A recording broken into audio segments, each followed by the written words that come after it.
नमस्कार दोस्तों, जय श्री राधे कृष्णा। आज हम आपके लिए मार्गशीर्ष मास की संकष्टी चतुर्थी की पौराणिक कथा लेकर आए हैं। कथा सुनने के बाद आप हमारे चैनल को सब्सक्राइब करें, बेल आइकन को प्रेस करें ताकि हमारी वीडियो की नोटिफिकेशन सबसे पहले आप तक पहुंचे। वीडियो को लाइक और शेयर जरूर करें। एक बार माता पार्वती जी ने गणेश जी से पूछा कि अगहन कृष्ण चतुर्थी संकटा कहलाती है। उस दिन किस गणेश जी की पूजा किस रीति से करनी चाहिए। गणेश जी ने उत्तर दिया कि हे हिमालय नंदिनी, अगहन में पूर्वोक्त रीति से गजानन नामक गणेश की पूजा करनी चाहिए।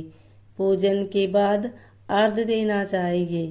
दिन भर व्रत रखकर पूजन के बाद ब्राह्मण को भोजन कराकर जो तिल, चावल, चीनी और घृत का साकला बनाकर हवन कराएं तो वह अपने शत्रु को वशीभूत कर सकता है। इस संबंध में हम एक प्राचीन इतिहास सुनाते हैं। प्राचीन काल में त्रेता युग में दशरथ नामक एक प्रतापी राजा थे। वे राजा आखेट प्रिय थे। एक बार अनजाने में ही उन्होंने एक शरण कुमार नामक ब्राह्मण का आखेट में वध कर दिया।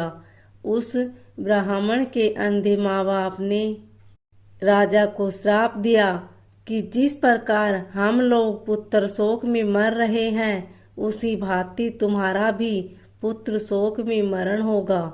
इससे राजा को बहुत चिंता हुई। उन्होंने पुत्रेष्टि यज्ञ कराया। फलस्वरूप जगदीश्वर ने रामपुर में अवतार लिया। भगवती लक्ष्मी जानकी के रूप में अवतरित हुई। पिता की आज्ञा पाकर भगवान राम सीता और लक्ष्मण सहित वन को गए, जहां उन्होंने खरदूषण आदि राक्षस व राक्षसियों का वध किया। इससे क्रोधित होकर रावण ने सीता जी का अपहरण कर लिया।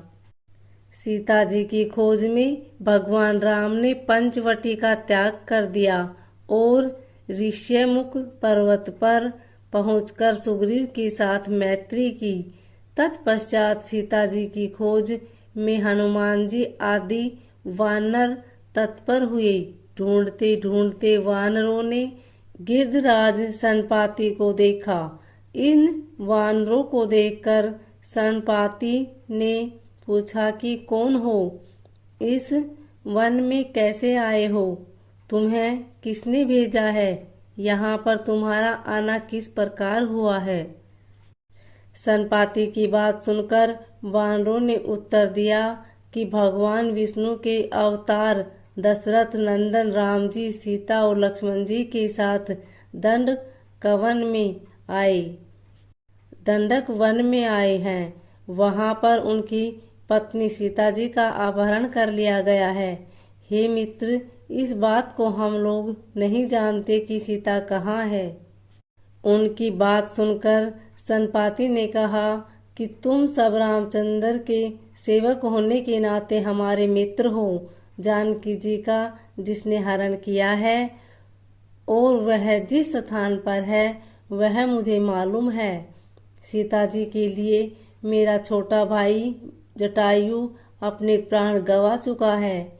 यहाँ से थोड़ी ही दूर पर समुंदर है और समुंदर के उस पार राक्षस नगरी है। वहाँ अशोक के पेड़ के नीचे सीता जी बैठी हुई है।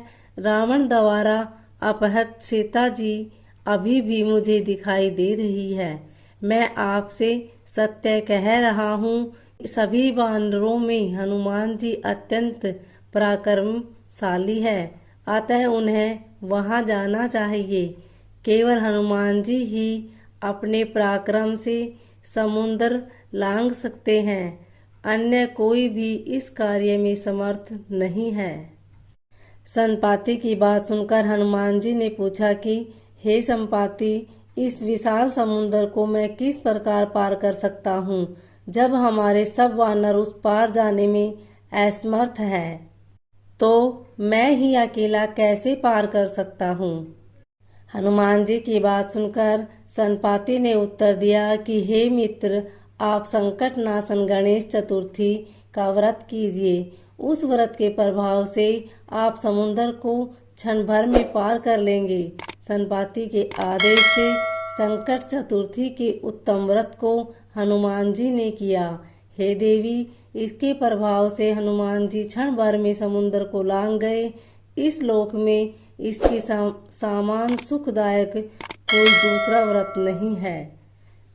श्री कृष्ण जी कहते हैं कि महाराज युधिष्ठिर, आप भी इस व्रत को कीजिए। इस व्रत के प्रभाव से आप क्षण भर में अपने शत्रुओं को जीतकर संपूर्ण राज्य के अधिकारी बनेंगे।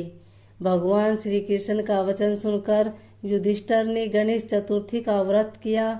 इस व्रत के प्रभाव से वे अपने शत्रुओं को जीतकर राज्य के अधिकारी बन गए। अगर आपको हमारी यह वीडियो अच्छी लगे तो कमेंट में ओम श्री गणगणपताय नमः जरूर लिखें। धन्यवाद।